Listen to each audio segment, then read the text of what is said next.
A programação dessa web palestra, ela inclui introdução, eu vou falar um pouquinho sobre retorno ao trabalho, ao estudo, quando se preparar, extração, tipos e técnicas, que são as ordenhas, eu vou falar sobre armazenamento, conservação e transporte de leite materno e humano, como oferecer o leite extraído, sobre técnicas e cuidados e alguns desafios relacionados a este ponto de tensão do aleitamento. Então, sobre a introdução. São conhecidas e extensamente documentadas na literatura mundial as vantagens e benefícios da amamentação. Então, mesmo diante de todo conhecimento acumulado, ainda existem crenças populares, mitos que podem induzir as lactantes a cometerem equívocos com relação a decisões relacionadas à sua jornada de amamentação. O trabalho remunerado, as atividades fora do lar, ele é um importante obstáculo à amamentação, em especial à amamentação exclusiva. E quando se trata do segundo ponto de tensão do aleitamento, entendendo que o primeiro ponto de tensão seria o estabelecimento da amamentação, as primeiras semanas, entendendo que o primeiro ponto seria esse, o segundo seria a volta ao trabalho, o retorno aos estudos, é adicionado a esses mitos, a falta de informação, para que as mulheres, essas lactantes, não vejam outra alternativa ao não ser desmamar e introduzir fórmula infantil em mamadeira. Então, a prática da amamentação ela é fortemente influenciada pelo meio onde essa lactante ela está inserida. Para uma amamentação ser bem-sucedida, a lactante ela necessita de constante incentivo e suporte, não só dos profissionais da saúde, mas da sua família, da comunidade, do ambiente de trabalho, enfim. Então, não basta que ela opte pela continuidade do aleitamento, ela deve estar inserida num ambiente que apoie a sua escolha. Então, diante disso, a Universidade Federal de Santa Catarina instituiu o Serviço de Apoio à Amamentação com o propósito de oferecer apoio e suporte acolhedor para que a trabalhadora estudante, a lactante trabalhadora estudante possa manter o aleitamento no retorno às suas atividades. Então, para quem não conhece essa, é o Serviço de Apoio à Amamentação da UFSC, da qual a equipe da qual eu faço parte, da qual eu sou chefe. Nós possuímos atualmente uma sala de apoio à amamentação na universidade, que fica no campus Trindade, próximo, é um prédio anexo à Reitoria 1. Então, nós atuamos em 3 frentes, basicamente, a equipe de enfermagem, que é composta por mim, sou enfermeira, e 2 técnicas de enfermagem, que é a Franciele e a Josiane. Então, nós trabalhamos em atendimentos individuais, seja presenciais e remotos. Nós atendemos tanto lactantes brasileiras quanto falantes de língua portuguesa em todo o Brasil e mundo. Nós também fazemos assessorias a profissionais. Então, se vocês estiverem diante de um caso com dúvidas relacionadas à continuidade da amamentação, do aleitamento materno e humano, nesse ponto de tensão, que seria a volta ao trabalho, retorno às atividades, enfim, vocês podem entrar em contato conosco, os meus dados estão, de contato do setor estão no final da apresentação, então lá eu vou citar para vocês. Nós atuamos também na manutenção dessa sala de apoio à amamentação, que é utilizada não só para amamentação, mas também, principalmente, para ordenha, e nós atuamos também nas ações de visibilidade, de fortalecimento da cultura da amamentação na universidade, principalmente agora no mês de agosto, que é o mês da amamentação, que é o mês de fortalecimento do o Agosto Dourado, que é o mês de fortalecimento do aleitamento materno. Então, antes de eu entrar na parte técnica com relação à apresentação, eu gostaria de chamar a atenção para um ponto, que existem diferenças entre a coleta, armazenamento e conservação de leite materno humano para doação para os bancos de leite humano e para estoque e oferta para bebês em ambiente doméstico. Então, o que eu vou tratar aqui com vocês hoje não é baseado, algumas coisas são, mas na sua maioria são informações baseadas em protocolos, diretrizes e guidelines internacionais. No Brasil, nós não possuímos um protocolo brasileiro para manejo de leite materno, de leite humano em ambiente doméstico. Nós contamos com as normas da Rede Brasileira de Bancos de Leite Humano, que é a maior e melhor rede de bancos de leite humano do mundo. Nós exportamos essa tecnologia para outros países, mas nós não temos, o que existe é uma adaptação dessas normas para a questão relacionadas à volta ao trabalho e retorno aos estudos. Então, quando vocês ouvem falar que a validade do leite materno ordenhado é de 12 horas em geladeira e de 15 dias congelado, não está errado, está correto com relação às normas da Rede Brasileira de Bancos de Leite Humano. Mas o que eu vou trazer para vocês aqui são informações baseadas em guidelines internacionais que são para manejo de leite materno e de leite humano em ambiente doméstico e cabe muito bem para também as lactantes aqui no Brasil. Então, retorno ao trabalho e estudo, quando que a gente deve começar a se preparar? A literatura nos aponta que o momento ideal seria na gestação ainda, no segundo trimestre. Por quê? Porque quem já teve filho sabe, nasceu, piscou, o tempo voou. Dos 4 meses, né, sempre pensando nas trabalhadoras que são CLT, mas nós temos trabalhadoras e estudantes que atuam, né, sobre diversas leis e dispositivos legais de proteção, enfim, tem aquelas trabalhadoras informais, tem aquelas trabalhadoras, né, tem as servidoras públicas que vão retornar apenas com 180 dias, 6 meses, então, né, tem as estudantes que de graduação não possuem licença maternidade, as de pós-graduação vai depender, então, assim, existem diversos cenários com relação a essas lactantes, então, quanto antes a gente conversar com elas sobre esse assunto, melhor. Então, o que a gente pode informar para elas ainda na gestação? A gente pode informar para elas que elas devem levar em consideração e já começar a pensar, a planejar, né, para quando chegar no momento elas saberem já as informações e já executarem um plano que elas previamente elaboraram. Então, o que a gente precisa levar em consideração? O tipo de ocupação da lactante, a data do retorno dela, por quê? Porque ela pode ser uma trabalhadora da indústria, né, e na data de retorno baseada na data provável do parto dela, ela pode retornar nas férias coletivas, por exemplo, ou ser uma estudante e retornar durante as férias acadêmicas, então isso pode dar mais ou menos tempo para ela se organizar para a volta ao trabalho. Com relação às horas de trabalho, de estudo, tem desde servidoras que trabalham 6 horas por dia, até plantonistas que fazem 12, 24 horas. Então, a depender do quanto de tempo elas trabalham, a gente também deve se organizar com relação a isso. Com relação a transporte, deslocamento, se elas possuem meio de transporte próprio, se esse meio de transporte é uma bicicleta, é uma moto, é um carro, se ela vai de ônibus, se ela vai de van, se ela vai a pé, qual que é a distância, qual que é o tempo que ela leva com relação a esse transporte, isso tudo a gente precisa ficar sabendo. As leis e relações trabalhistas, se elas têm proteção, né, se elas são CLT, se elas são servidoras públicas, se elas são trabalhadoras autônomas, enfim, se elas são informais, então, né, essas questões a gente deve conversar com elas ainda na fase da gestação. Onde e com quem o bebê ficará, para saber qual tipo de apoio ela vai ter para a continuidade da amamentação, do aleitamento materno. Qual que é o suporte na família, na comunidade, no ambiente de trabalho, estudo para a continuidade do aleitamento. E também com relação às orientações que a gente vai passar para elas com relação a essa fase onde elas vão permanecer afastadas dos bebês por um determinado momento. Então, as informações que a gente passa para elas ainda faz toda a diferença com relação à maneira como elas vão lidar com a parte da amamentação.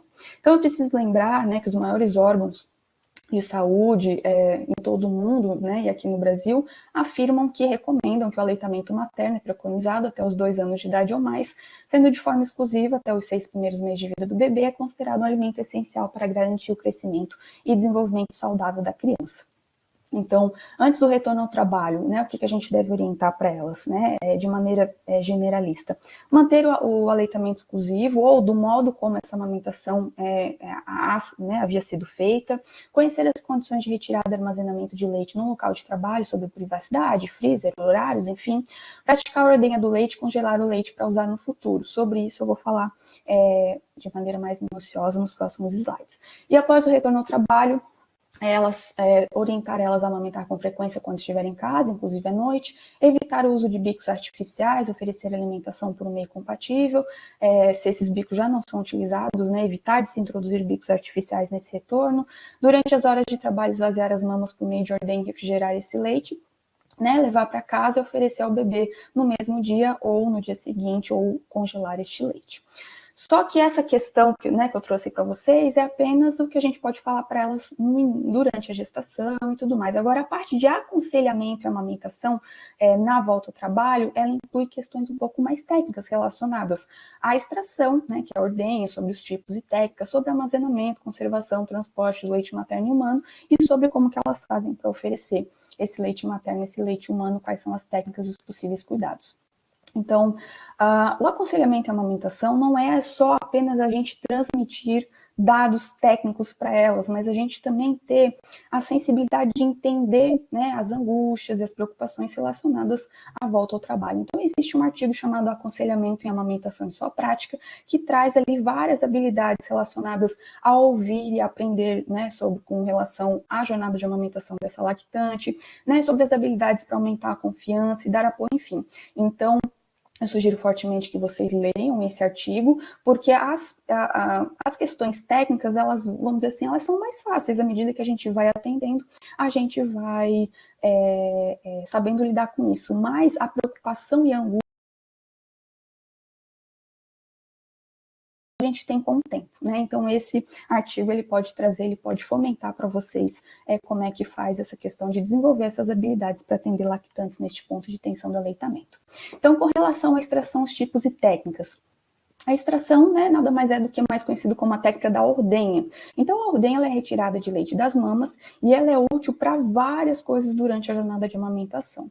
Então, no início da jornada de amamentação, na pojadura, na descida do leite, a ordenha ela serve para aliviar o desconforto de uma mama muito cheia, ou ela serve para manter a produção quando o bebê não suga, tem uma sucção inadequada ou está afastada dessa lactante, serve para aumentar a produção de leite, serve para retirar leite para ser oferecido à criança durante a ausência da lactante, que é, né, o caso que eu estou trazendo aqui, e também serve para ser doado a um banco de leite humano.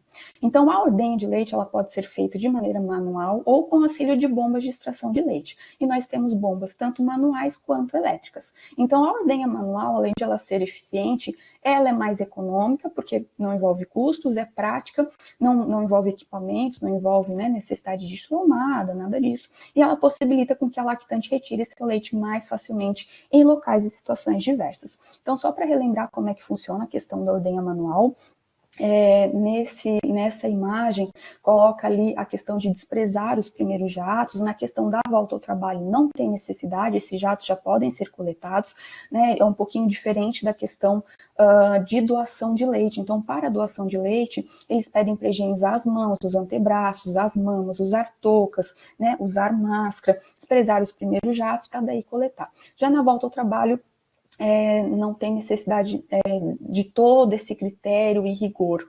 A gente pode, sim, higienizar bem as mãos, e a gente pode utilizar, né, não tem necessidade de fazer higienização de antebraço, das mamas, né, se não for falar, não tem necessidade do uso de máscara, pode apenas amarrar o cabelo, não tem necessidade do uso de touca, enfim. E eu coloquei essa imagem aqui apenas para ilustrar como é que faz a questão da higienização correta das mãos para se fazer essa coleta. Mas na volta às atividades, uma bomba ela pode ser muito útil. Por quê? Porque a ordenha manual ela é um tanto cansativa. Por quê? Porque na volta ao trabalho vai ser instituído uma rotina de ordenhas. Então, algumas lactantes vão fazer uma única ordenha por sessão de trabalho, vamos dizer assim, já outras vão precisar fazer 2, 3, 4 ordenhas. Então, é cansativo fazer 3, 4 ordenhas todos os dias. Então, uma bomba ela pode ser muito útil. O que deve ser considerado quando for adquirir uma bomba? Então, os tipos de bomba, nós temos as bombas, né, de acionamento manual e as bombas elétricas. Existem, né, vários modelos de diversas marcas com diferentes valores no mercado. A escolha é pessoal.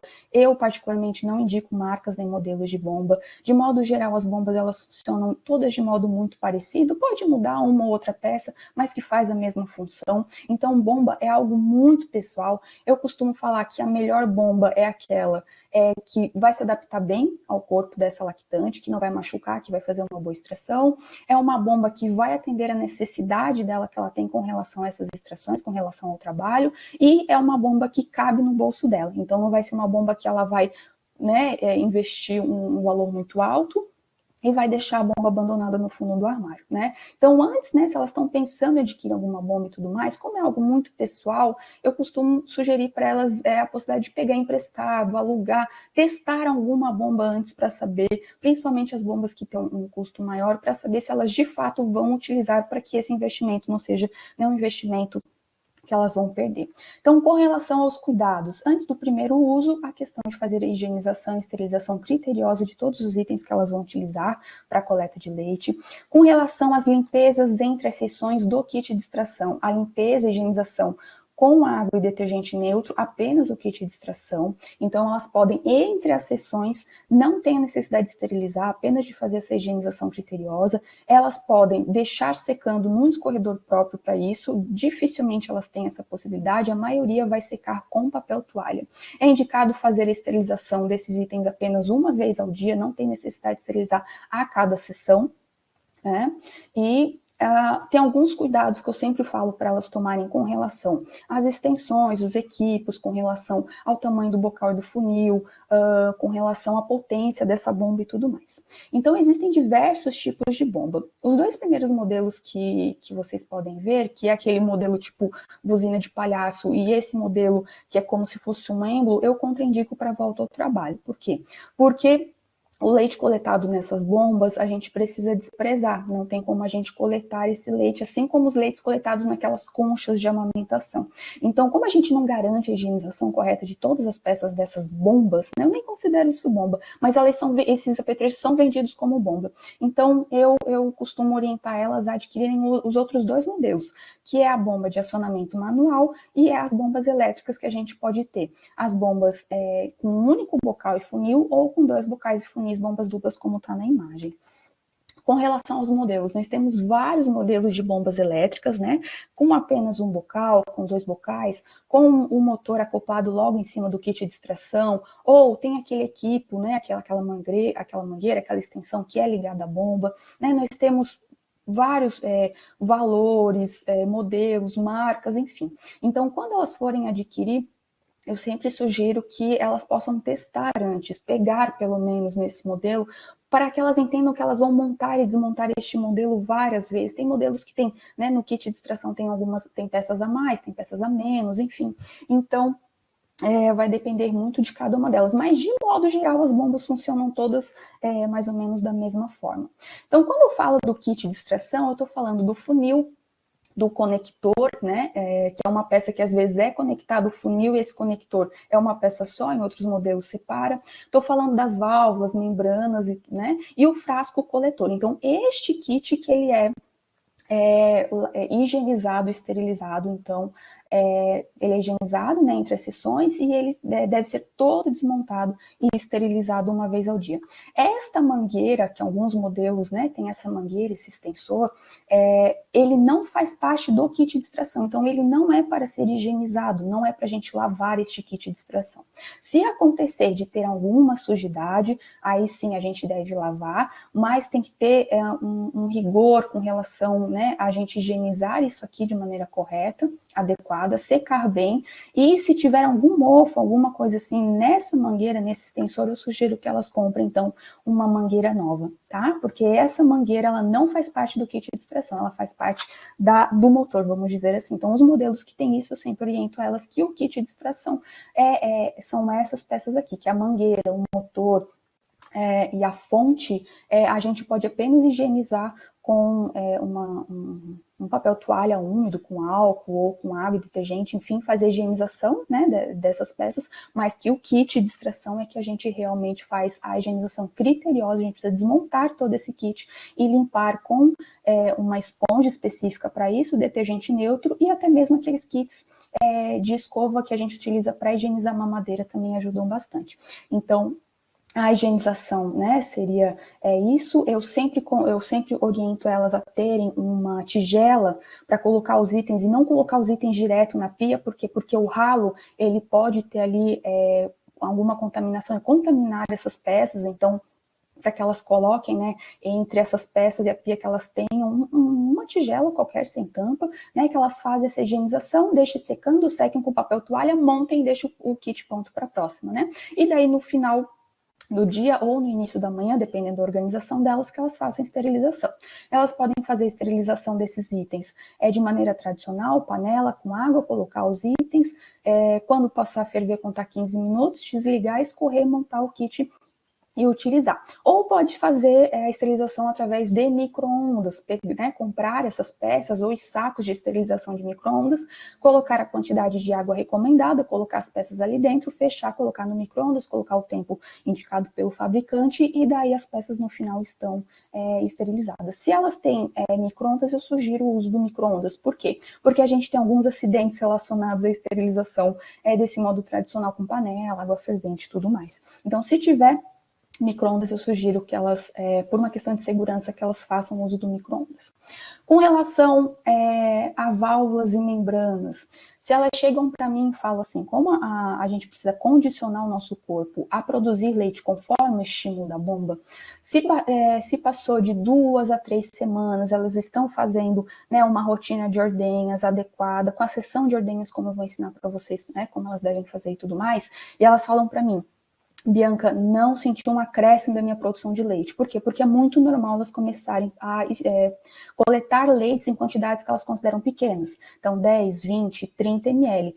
Dali a 2 ou 3 semanas que elas vão começar a coletar quantidades maiores, porque é a constância que vai fazer a diferença. Então, se elas não aumentarem, né, essa questão da produção, né, da coleta de leite, eu falo para elas, dê uma olhada nas válvulas e membranas, porque se essas válvulas estiverem cansadas, vamos dizer assim, elas vão dificultar a extração de leite. A outra questão é o tamanho do bocal e do funil. Então, funis muito grandes ou muito pequenos podem não só machucar, como dificultar a extração de leite. Então, o tamanho do bocal e do funil, ele é adequado conforme o tamanho do mamilo, não é com relação ao tamanho do peito. Então, se elas tiverem essa queixa para vocês, vejam primeiro com relação às válvulas e membranas, se não precisa comprar e trocar. Vejam com relação ao tamanho do funil e do bocal. Ou se não for nada disso, ver com relação à potência da bomba. Por quê? Porque esses motores são motores pequenos, de modo geral, né? Então, se é uma bomba que já é de segunda mão, se ela já está na segunda ou terceira empreitada aí de volta ao trabalho, pode ser que esse motor esteja cansado, né? Então, talvez seja necessário com que ela troque essa bomba, tem que comprar outra bomba, infelizmente, porque o motor cansou. Então, como que elas fazem para coletar mais leite? Eu sugiro que elas nunca pulem a massagem. Então, se elas forem fazer ordenha manual, elas fazem uma massagem rápida nas mamas, coisa de 40, 60 segundos, e façam ordenha manual.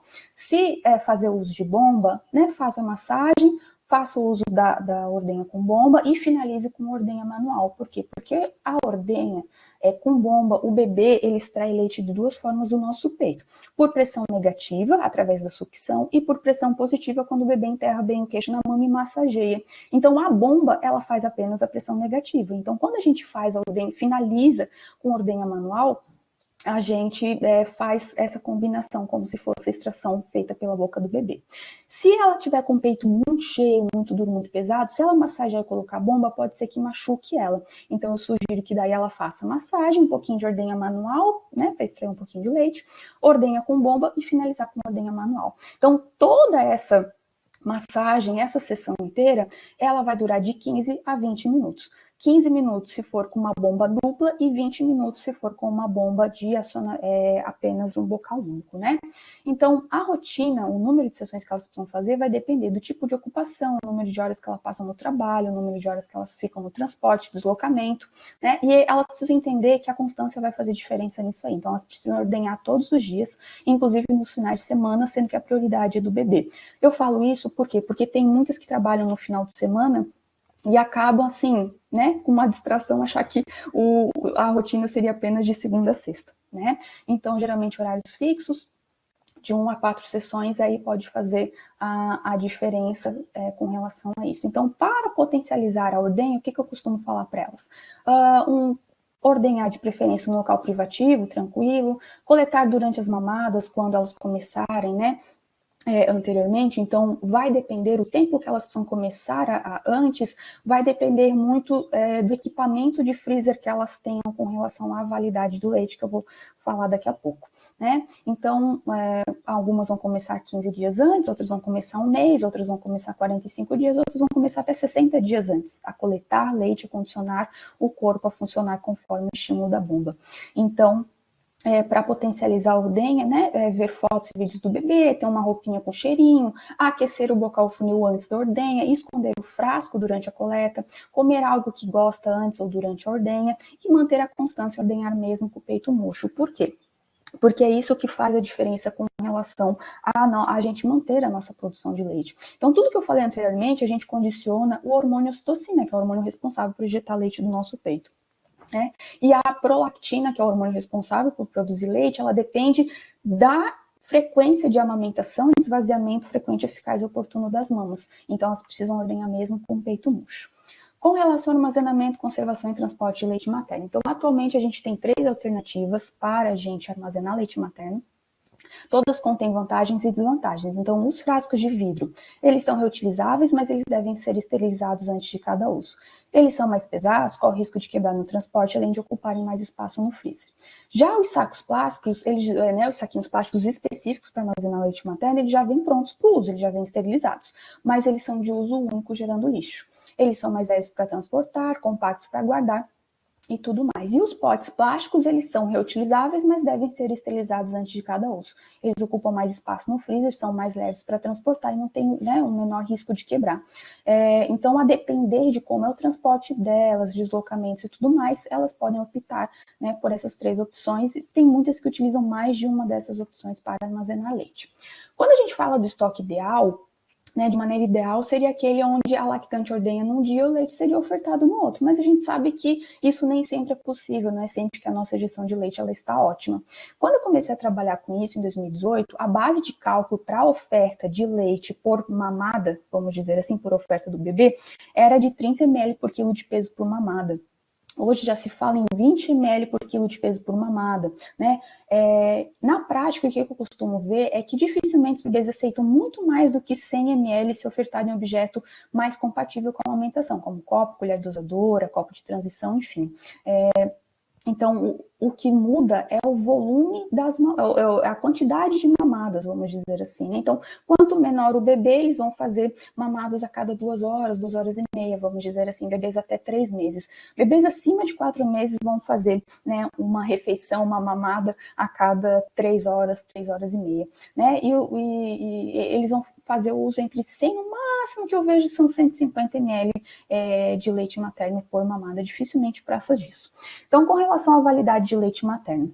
Então, leite fresco que nunca foi congelado, a recém-ordenhado em temperatura ambiente, né, considerando essa temperatura ambiente de 25 graus Celsius, a validade que ele pode ficar em bancada são de 4 horas. Eu sugiro refrigerar o quanto antes, principalmente se elas estiverem, né, em transporte e tudo mais, e elas não tiverem uma geladeira ou um freezer, eu sempre sugiro que elas tenham autonomia com relação a essa coleta delas. Então, eu sempre sugiro que elas tenham uma bolsa térmica com gelox. Dessa maneira, o leite pode ficar armazenado por até 24 horas.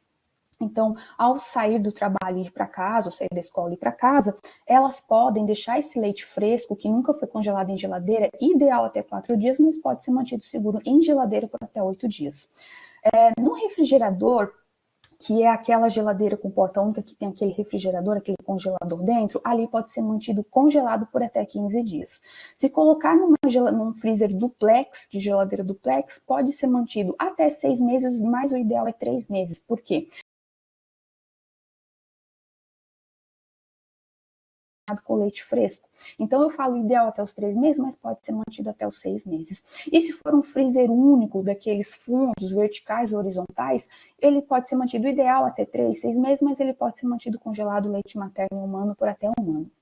Agora, se esse leite foi congelado e descongelado, ele pode ser mantido em temperatura ambiente no máximo 2 horas, em que ele foi retirado. Na térmica com gelox, não pode armazenar dessa forma, apenas para transporte, né? Quando precisa transportar o leite de casa para a creche, por exemplo, é com uma térmica com gelox. Em geladeira, que é a maneira ideal de a gente descongelar o leite materno, é retirar do freezer e deixando em geladeira, pode ficar por até 24 horas. No refrigerador, né? Então a gente nunca pode recongelar o leite. Então não volta nem para o refrigerador, nem para a geladeira duplex, nem para o freezer. Leite que foi congelado, descongelado, que foi aquecido, levemente amornado para ofertar para o bebê. A gente tem até 2 horas para ofertar esse leite para o bebê. A gente não pode nem retornar para a geladeira, nem retornar para o congelador, para o freezer, independente do que for. Então, o transporte, eu sempre sugiro que o leite seja transportado em bolsa térmica com gelos reutilizáveis, o gelox. E como é que a gente faz para ofertar leite materno e leite humano, as técnicas e cuidados. Então, O leite materno ele pode ser, né, ele deve ser preferencialmente descongelado em geladeira, evitar o descongelamento em temperatura ambiente. A gente precisa lembrar que descongelar é diferente de amornar leite materno. Por quê? Baseado na validade do leite materno, se eu tiro esse leite do congelador e coloco ele num banho-maria, que é uma maneira de amornar, né, descongelar e amornar leite materno direto, se tiver mais de uma mamada naquele frasco, eu tenho até 2 horas para ofertar esse leite. Então pode ser que eu perca leite. Então, se fizer com banho-maria morno, desligado, né, se tiver com a panela, com água no fogão, se tirar do freezer e fizer isso, além de correr o risco de quebrar o frasco, a gente tem apenas 2 horas para oferecer. Então, se for para fazer, para retirar do congelador, eu sempre sugiro que seja feito um banho-maria em temperatura ambiente, porque vai descongelar, se quiser amornar, separa um tanto de leite e faz um novo banho-maria, né, com água morna, levemente amornado, e retorna aquele leite que foi descongelado para a geladeira. Dessa forma, a gente pode manter o leite até 24 horas na geladeira, senão não. Se for amornado, descongelado e amornado ao mesmo tempo, a gente tem até 2 horas. Então, para ofertar o leite, a gente pode ofertar ele gelado, frio, em temperatura ambiente e levemente amornado. A gente precisa lembrar que leite materno não sai do nosso corpo numa temperatura muito alta. Então, muitos bebês rejeitam leite pela temperatura, tá muito quente, mesmo que não seja, que não vá queimar, tá amornado, tá muito morno a ponto de eles não aceitarem. Então, eles têm uma tendência a aceitar leite melhor em temperatura ambiente, até mesmo frio. Então, o aquecimento, né, deve ser feito em banho-maria, nunca direto no fogão e nem no micro-ondas, né? Não é recomendado utilizar o micro-ondas. Pode ser em água corrente morna, ou em temperatura ambiente, pode ser num recipiente, pode ser em água aquecida em panela e fogo desligado, e no aquecedor de mamadeira precisa tomar cuidado com relação a ele hiperaquecer esse leite, porque o leite não pode ser fervido, o leite materno. Então, descongelar é diferente de aquecer leite materno, do mesmo modo como eu falei anteriormente. A gente tem aí alguns dispositivos para oferta de leite materno humano. Lembrando que o copinho aberto, ele é o dispositivo que tem menor risco para confusão de bico e confusão de fluxo. Todos esses objetos possuem risco de confusão de bicos e confusão de fluxo. Quanto mais diferente for o objeto, menor o risco. Quanto mais parecido com o peito for o objeto, maior o risco, como é a mamadeira, por exemplo. Então, às vezes a mamadeira vai ser a escolha dessa lactante, a gente precisa alertar ela com relação à oferta, né, desse leite em mamadeira pelo risco de hiperalimentação, confusão de fluxo, confusão de bico, enfim, e para que ela fique atenta, porque o bebê pode tentar reproduzir no peito dela esse comportamento que tem na mamadeira. Então, até os 3 meses eu sugiro, né, eu sugiro objetos como copo aberto e a colher dosadora que dão mais autonomia para a pessoa que vai ofertar. E os copos de transição, que nós temos o de bico rígido sem válvula, 360, aquele de copo de café com tampa, que tem apenas um furinho, eu sugiro acima dos 3 meses, porque dá mais autonomia para o bebê, principalmente os que têm alça. E os copos com canudo, eu sugiro acima de 9 a 12 meses, porque ele também tem um risco aumentado de confusão de bico, confusão de fluxo. Então, quando a gente vai iniciar, a gente sempre deve iniciar pelo menos 15 dias antes da volta ao trabalho e retorno ao estudo, para que o bebê entenda que ele tem uma curva de aprendizado independente do objeto, né, que for utilizado, para que ele aprenda que ele vai receber líquidos, eu falo líquidos, para o bebezinho. Então, muitas vezes, tem uma curva de aprendizado, né, para eles aprenderem a fazer o uso de líquidos nesses objetos. A lactante e a pessoa cuidadora deverão escolher um objeto e persistir no aprendizado do mesmo e não ficar mudando, senão o bebê ele não vai aprender, ele fica confuso e não vai aprender. A cuidadora, a pessoa cuidadora, deve preferencialmente iniciar o tratamento, mas se não tiver essa pessoa cuidadora, não tem problema, pode ser a própria lactante que vai introduzir, né, esse objeto para o bebezinho. E eu sempre costumo falar, nunca faz a oferta com o bebê faminto, cansado, entediado, porque bebês são pessoas. E como pessoas, a gente não aprende nada se a gente está nessa situação, né, algo novo. Então, o bebezinho, principalmente em aleitamento materno exclusivo, ele tomou líquido, né, ele tomou leite materno, leite humano via peito, a vida inteira dele, ele precisa aprender a tomar líquido de uma outra forma. Então, a gente precisa ter calma, paciência, persistência, entender que, né, eles vão evoluir. Todo mundo, no final das contas, vai aprender a tomar líquido com o copo aberto. Existe uma nota técnica com relação à oferta de leite materno humano em creche, que eu deixo aqui para vocês, porque ainda existe muita dificuldade das creches e escolinhas, enfim, aceitarem leite materno ordenhado, leite humano ordenhado para ofertar para os bebês, existe uma resistência. Então, teve a publicação dessa nota técnica que faz a regulamentação com relação a essa oferta. Então, para finalizar minha apresentação, eu deixo a pergunta, né? Como a gente faz para apoiar as lactantes no retorno ao trabalho e estudo? Compartilhando informações, porque muitas dessas informações que eu estou compartilhando com vocês hoje, aqui agora, a maioria, tanto nós de profissionais da saúde, como delas mesmas, elas não têm noção. A maioria delas chega para a gente no setor porque elas ouviram falar que havia a possibilidade de continuar o aleitamento através de ordenha, e daí elas entram em contato com a gente, elas recebem essas informações, e daí elas têm a possibilidade de escolha, né? Não é imposto para elas, né? Não, vamos dizer assim, não é imposto para elas que elas precisam desmamar os bebês na volta ao trabalho, né? Que elas não vão dar conta, vamos dizer assim, né? Então, quando elas têm diante delas a possibilidade de informação, elas têm a possibilidade de escolher aquilo que elas querem para elas com relação à jornada de amamentação, de aleitamento delas. Então, seria isso, né? Os meus contatos, o e-mail é sam.proaf@contato.ufsc.br.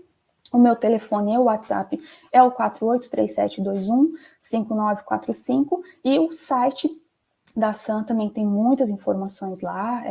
Nós temos, essa é uma breve apresentação de um curso de formação que eu ofereço de tempos em tempos na universidade, que é um curso que tem quase 3 horas de informação, então eu convido vocês, né, quando eu abrir no site da SAM de vez em quando tem, né? Eu faço a abertura desse curso. E seria isso. Muito obrigada. Vamos às perguntas. Muito obrigado, Bianca. Te agradeço pela tua apresentação. Realmente é muito conteúdo para trabalhar todos os aspectos que você abordou, mas acho que você foi muito didática e objetiva. Eu acho que atacou os pontos principais de cada um dos temas que você trabalhou nessa webconferência. Então, parabéns aí pela tua organização.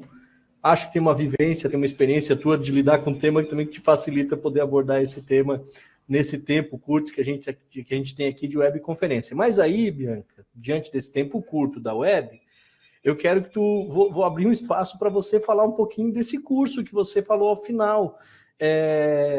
Como é que funciona? Se o curso é gratuito, ele é online, ele é presencial? Quando ele abrir turma, se qualquer pessoa pode se inscrever? Como é que o curso funciona? Esse curso de formação ele é específico de amamentação em volta ao trabalho e estudo. Ele é um curso de quase 3 horas, é um curso de formação voltado para estudantes e profissionais da área da saúde, mas ele é aberto a toda a comunidade, qualquer pessoa pode se inscrever. Eventualmente eu faço a exposição ao vivo e online, a gente tem um canal, né, a SAM tem um canal no YouTube. Esse curso, no ano passado, ele já foi gravado, ele está em Libras, no canal Amamentação da UFSC no YouTube, tem o link de acesso no site da SAM. Então, para quem quiser saber mais sobre esse curso, a gente já tem ele gravado em Libras no canal, mas eu eventualmente abro, assim, no agosto dourado eu já ofertei. Geralmente eu oferto esse curso de formação no período de férias acadêmicas, então dezembro, janeiro, fevereiro, junho, julho, agosto, eu geralmente oferto, e daí eu divulgo no site da SAM, com o link, pode se inscrever, e também eu forneço certificado nesse curso. E daí lá eu consigo trazer com mais detalhes as coisas que eu trouxe aqui, né, nesses 40 minutos. Perfeito. Então, fica aí o convite para quem quiser ir aprofundar o tema com um pouco mais de calma e de poder, então, participar do curso também. Bianca, algumas pessoas estão começando, já colocaram ali agradecimentos e te parabenizando pela fala, né? A Esther falou, muito bom. A Bárbara Vargas, maravilhoso. Bianca, obrigado, web muito boa, conteúdo muito bom, parabéns. Qual o site do curso, Bianca? Tu botou ali acho que estava no teu último slide? Isso aqui. Eu vou ver se eu consigo botar aqui no bate-papo. Acho que eu também consigo botar, né? Vou botar aqui. Não, acabei de publicar ali. Mas se você conseguir botar com o HTTP, porque daí eu acho que ele já linka direto, talvez facilite para as pessoas entrarem, Bianca. Ótimo. Bianca, vamos lá. Algumas pessoas fizeram comentários, deixaram perguntas aqui durante a tua fala. Eu vou pedir para quem aí quem quiser ainda aproveitar esse espaço para fazer suas perguntas e comentários, aproveita o espaço do bate-papo, vocês podem ir lançando ali, a gente ainda tem 15 minutos de tempo dessa web para que eu possa lançar essas perguntas e comentários de vocês para a Bianca, tá bom? Vamos lá, Bianca, a primeira pergunta veio do centro, imagino que seja Centro de Saúde, CS Alves Brito, tá? Boa tarde. Na nossa comunidade, muitas mães já começam a trabalhar logo após a gestação, pois não possuem proteção trabalhista. E no pré-natal já planejam interromper a amamentação cedo e iniciar a substituição por outros tipos de leite ou alimentos. Como fazer uma abordagem que estimule o aleitamento materno nessas condições? Uma pergunta interessante, porque eu fico imaginando, a fala da Bianca traz ali várias alternativas, traz as questões de abordagem, mas talvez num contexto da mãe que está estimulada a garantir a amamentação e que no momento de retorno ao trabalho, aos estudos, que fica com a disponibilidade prejudicada, possa pensar em outras alternativas, né? Agora, para uma mãe que já no pré-natal já está se programando para não amamentar, eu não sei, Bianca, como é que você imagina que essa abordagem poderia ser feita, hein? Então, eu acho que o pré-natal é um momento riquíssimo, né, de a gente abordar para que elas saibam que existe essa possibilidade, porque a maioria não sabe que existe essa possibilidade. Ou, quando é falado para elas da possibilidade de elas manterem um aleitamento, trazem como se fosse algo muito difícil, extremamente trabalhoso. E é que eu costumo falar para elas ainda na parte pré-natal, porque eu também dou esses cursos também voltados para gestantes e lactantes. Eu costumo falar para elas, tudo é trabalhoso, né? Elas têm que escolher qual trabalhoso que elas vão enfrentar. Então, quando elas têm contato com essas informações ainda no pré-natal, muitas podem vir a mudar de ideia, ou às vezes até mesmo tentar, né? Nessa história assim de a gente falar um pouco, olha, existe a possibilidade, tudo mais, elas podem vir a tentar a continuidade. Então a gente precisa entender que leite materno, leite humano é dose dependente, né? Quanto mais o bebê tiver contato, mais benefício ele vai ter. Então, se elas amamentarem um dia, uma semana, um mês além do que elas estavam prevendo, isso já é um ganho enorme para elas, né? Então, eu já costumo falar para elas que quem está nessa situação, elas já podem começar a coletar leite na pojadura, na descida do leite. Elas já podem ir para cima, como elas estão com né, a maioria delas vai ter uma pojadura, uma descida do leite com muito volume de leite, elas já podem começar a coletar o estoque delas ali na pojadura, para ser ofertado para o bebê apenas dali a 2, 3 meses, quando elas retornarem. Então, a gente pode ver isso como uma oportunidade, né? De apenas a gente falar, de elas verem que existe essa possibilidade, muitas podem vir a mudar de ideia e pelo menos tentar. Perfeito, Bianca.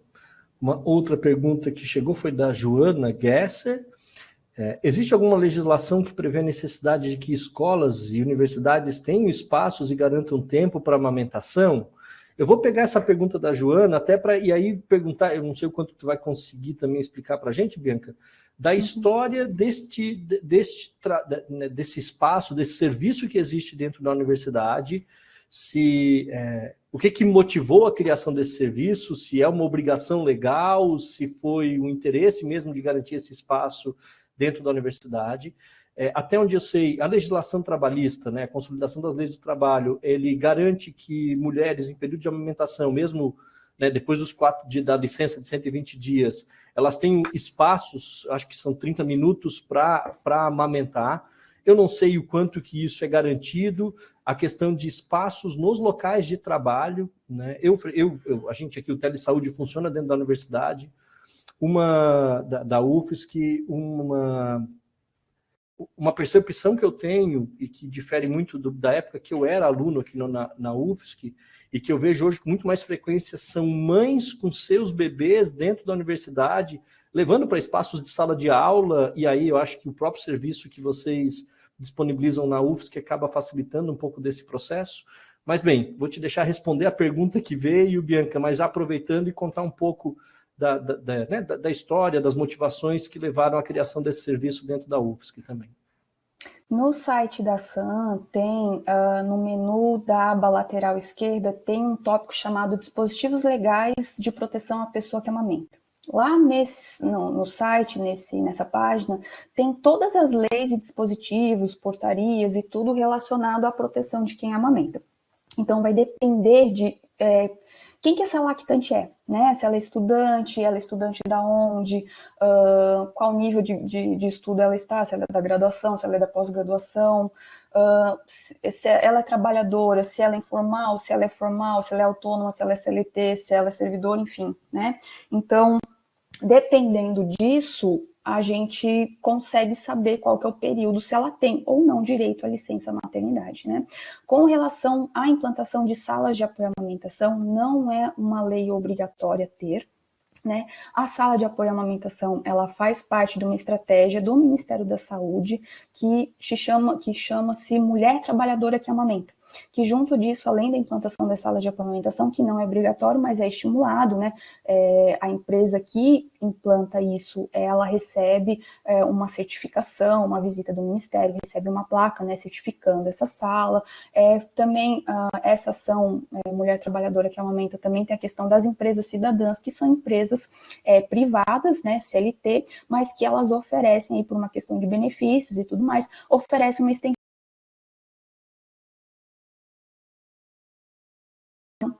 dependendo de quem é essa lactante, ela tem ou não dispositivos disponíveis que ela pode vir a utilizar. Da CLT é realmente isso que você falou, né?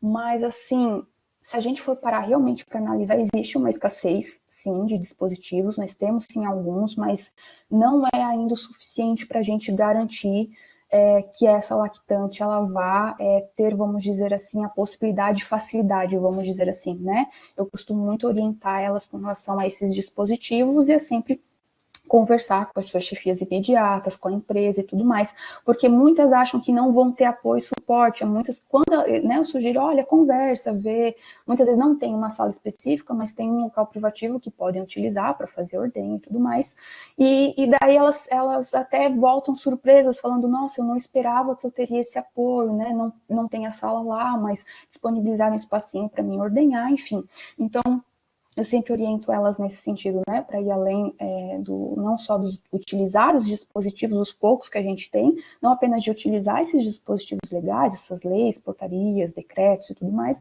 mas também de conversar, porque a gente precisa fortalecer essa questão do coletivo com relação à cultura da amamentação. Né?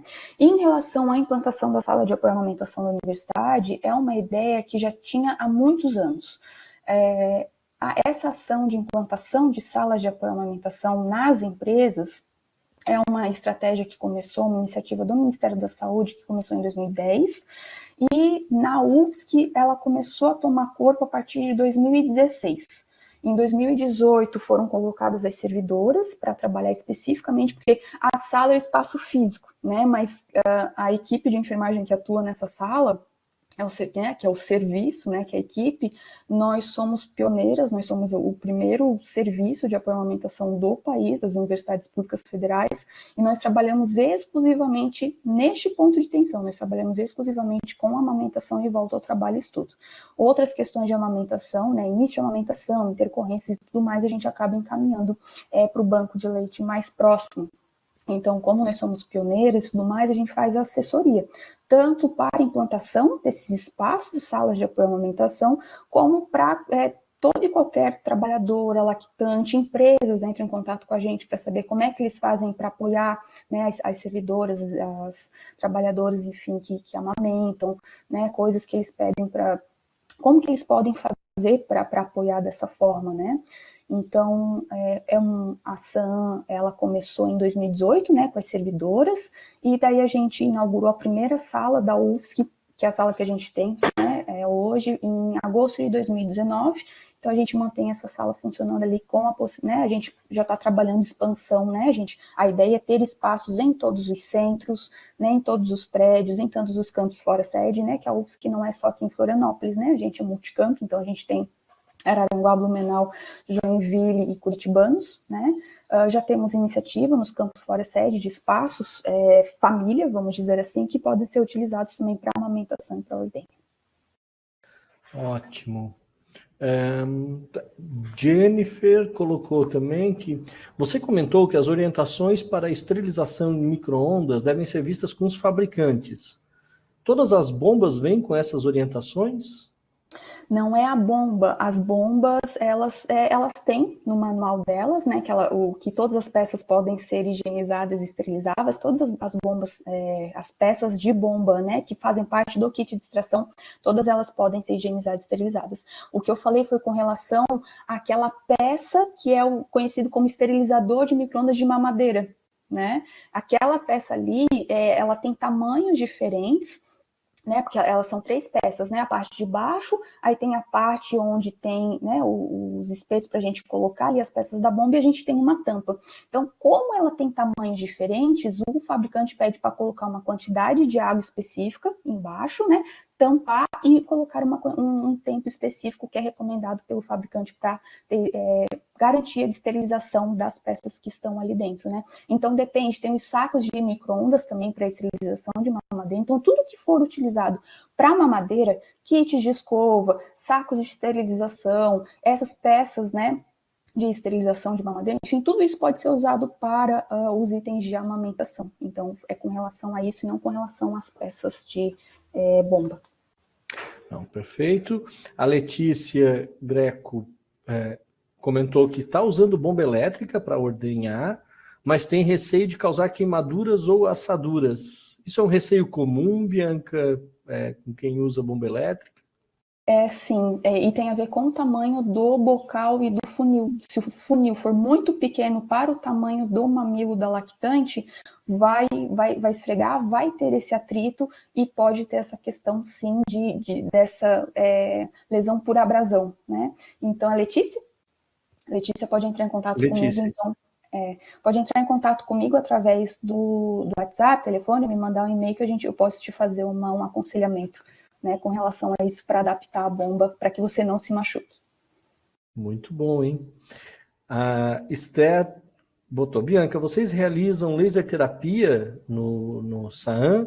Se sim, o aparelho foi adquirido pelo próprio serviço?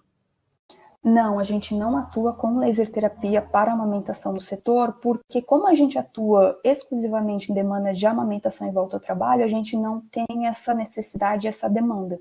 Então, nós não temos o aparelho, porque a gente não faz atendimentos relacionados que a gente iria utilizar, né? Então, a gente encaminha, porque a UFSC, ela possui 2 serviços de amamentação. Então, tem o CIAM, que é a Central de Incentivo ao Aleitamento Materno, que fica no Hospital Universitário, que atende quem ganhou bebê no HU, atende, né, as lactantes, as mães de bebês que estão internados no TINEL, e elas também fazem, né, atendimento externo para quem tem questões de início de amamentação e intercorrências. Então, como eu já tenho outro setor na universidade que é do lado, que atua essas questões, a gente então foca em atuar exclusivamente em volta ao trabalho e estudo, e a gente é o único setor do país que faz isso, né? Então, a gente tem uma demanda bem grande, assim, né? Ou eu encaminho para os bancos de leite. Muitos bancos de leite contam já com aparelho, já fazem laser terapia, e daí eu vejo qual é o banco de leite mais próximo daquela lactante, porque eu atendo o Brasil e mundo, né? Então eu pesquiso e encaminho para essa lactante qual é o endereço, o contato e tudo mais, para verificar se tem laser ou não, e se tem a necessidade de uso, né? Muitas vezes o manejo ali de amamentação já ajuda bastante. Perfeito. A Letícia agradeceu a tua disponibilidade, Bianca, para auxiliá-la na dúvida particular dela ali. A Esther, agora que fez a última pergunta, também disse que entendeu, te agradeceu, Bianca, que muito legal pela sua explanação. Conversa boa, tempo curto. Nosso tempo está terminando. Então, vou deixar aí um espaço para quem quiser fazer algum último comentário, para a gente poder lançar para a Bianca. Eu disponibilizei no bate-papo 2 vídeos que eu tinha comentado no início da nossa web, que foram vídeos produzidos aqui pelo Telesaúde durante o mês de agosto, um sobre dicas para uma boa amamentação e outro como extrair e armazenar leite materno. Foram vídeos que foram produzidos sob supervisão de uma enfermeira, a Juliana Cipriano, que é enfermeira da prefeitura aqui de Municipal de Florianópolis e é colaboradora aqui também do Núcleo Telesaúde UFSC. São vídeos curtos, com orientações mais objetivas, mas que também estão ali disponíveis para quem quiser utilizar e replicar, que são vídeos muito bons, tá? Bárbara Vargas, só para divulgar que a Sala de Apoio à Amamentação da UFSC receberá a placa de certificação da iniciativa MTA. Sim, Mulher Trabalhadora que Amamenta. Mulher Trabalhadora que Amamenta. A gente foi certificada. certificado e a gente está para receber a placa de certificação nas próximas semanas. Muito legal, parabéns pelo trabalho de vocês. Obrigada. Gente, eu acho que é isso, então. Agradecer novamente a Bianca por ter se disponibilizado e ser tão atenciosa aí com todo mundo na sua fala sobre o tema.